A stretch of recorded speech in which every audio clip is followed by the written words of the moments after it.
ताटामध्ये वेगवेगळ्या प्रकारच्या भाज्या जरी असतील तरी आपल्याला तोंडी लावण्यासाठी काहीतरी पदार्थ हवाच असतो। चटणी लोणचे हे खाल्ल्याशिवाय जेवण पूर्ण होत नाही आणि चटणी लोणचे जर असतील तर 2 घास जास्तीचा जातो।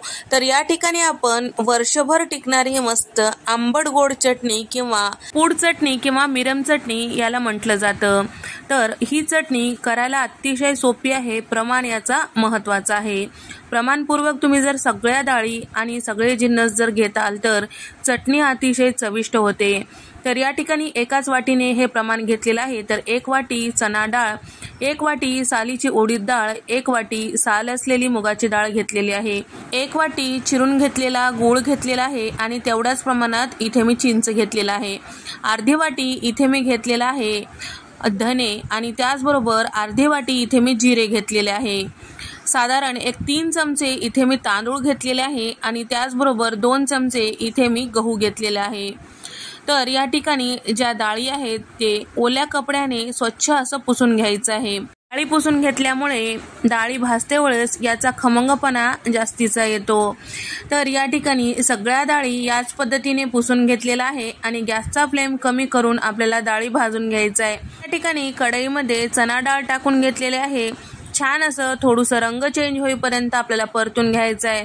इथे आपल्याला गॅस मोठा करायचा नाही हे सुद्धा लक्षात ठेवा। साधारण 5 मिनिटांनंतर इथे आपली डाळ मस्त खमंग भाजल्या गेलेली आहे। एका मोठ्या परातीमध्ये आपल्याला काढून घ्यायचं आहे। सोबतच इथे मी टाकून घेत आहे मुगाची डाळ। तर इथे मी मुगाची डाळ सालीची घेतलेली आहे। तुमच्याकडे जर साल असलेली मुगाची डाळ नसेल तर साधी आपली पॉलिशची मुगाची डाळ घेतली तरीही चालतो। तर सगळ्या डाळी आपल्याला गॅसचा फ्लेम कमी करून भाजून घ्यायचा आहे। मोठ्या फ्लेमवर भाजताल तर ह्या ज्या डाळी आहेत लगेच करपतात। थोडंसं लालसर झाल्यानंतर इथे आपली मुगाची डाळ छान असं भाजल्या गेलेली आहे। आता काढून घेऊयात। सोबतच इथे मी घेतलेली आहे उडदाची डाळ।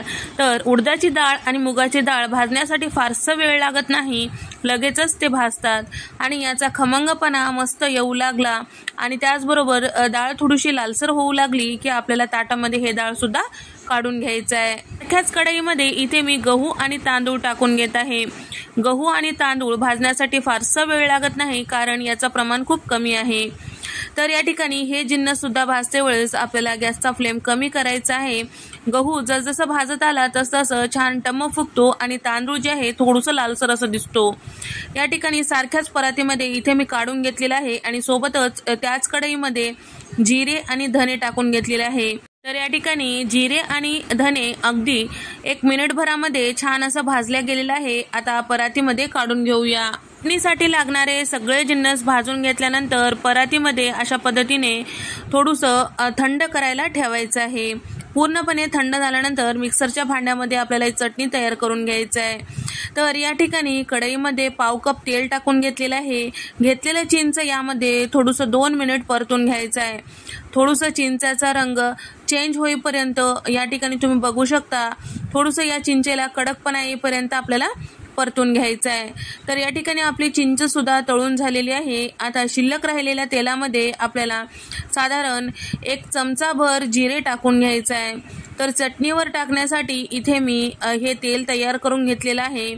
तर या ठिकाणी तयार करून घेतलेलं फोडणीचं तेल एका वाटीमध्ये काढून घेतलेलं आहे। या ठिकाणी मी इथे गॅस बंद केलेला आहे। आता कढईमध्ये साधारण वाटीभर इतकं लाल मिरची पावडर टाकून घेतलेलं आहे, अर्धा चमचा हळद आणि चवीपुरतं मीठ। तर चमचाने मोजल्यास पोहे खायच्या चमच्याने साधारण 5 चमचे इतकं मीठ आहे। या ठिकाणी गॅस बंद केलेला आहे। कढई जेवढी गरम आहे त्यातच आपल्याला मिरची पावडर वगैरे परतून घ्यायचं आहे। जर चालू गॅसमध्ये तुम्ही जर मिरची पावडर परतून घेताल तर याचा खाट भरू शकतो, शिवाय मिरची पावडर करपेल।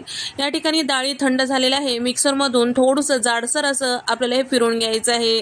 तर या ठिकाणी थोडंसं जाडसर ठेवायचं आहे, परत आपल्याला आणखीन एकदा फिरवून घ्यायचं आहे। तर इथे 2 बॅचेसमध्ये हे सगळ्या डाळी मिक्सरमधून फिरवून घेतलेलं आहे। तर या ठिकाणी हे सगळ्या डाळी फिरून घेतल्यानंतर परत एकदा चिंच टाकून आपल्याला छान असं मिक्सरमधून फिरून घ्यायचं आहे। त्यामुळे पहिल्यांदा थोडंसं जाडसर काढायचं आहे, अगदीच बारीक पीठ हे चटणी करायची नाही। तर या ठिकाणी दुसऱ्यांदा आपल्याला मिक्सरच्या भांड्यामध्ये हे चटणीचं पीठ टाकून घ्यायचं आहे। त्यानंतर थोडं गूळ आणि त्याचबरोबर थोडंसं चिंच टाकून मिक्सरमधून फिरून घ्यायचं आहे। सोबतच तयार करून घेतलेली लाल मिरची पावडर सुद्धा यामध्ये थोडं थोडं टाकून आपल्याला मिक्सरमधून छान असं फिरून घ्यायचं आहे, म्हणजे सगळं छान असं एकजीव होईल। तर या ठिकाणी 2 बॅचेसमध्ये हे चटणी तयार करून घेतलेली आहे। तर इथे आपली हे चटणी तयार झालेली आहे। तर या ठिकाणी जे आपण फोडणीचं तेल तयार करून ठेवलेलं होतं ते सुद्धा यावर टाकून घ्यायचं आहे। लक्षात ठेवा, वर्षभर राहणारं हे पदार्थ आहे, त्यासाठी तेल सुद्धा गरम गरम टाकायचं नाही, कोमट गरम असते वेळेस टाकायचं आणि त्याचबरोबर डाळी सुद्धा थंड झाल्यानंतर मिक्सरमधून फिरून घ्यायचं आहे। तर या ठिकाणी सगळं तेल यामध्ये मिक्स करून घेतलेलं आहे। तर इथे तुम्ही बघू शकता मस्त अशी आपली चटणी तयार झालेली आहे।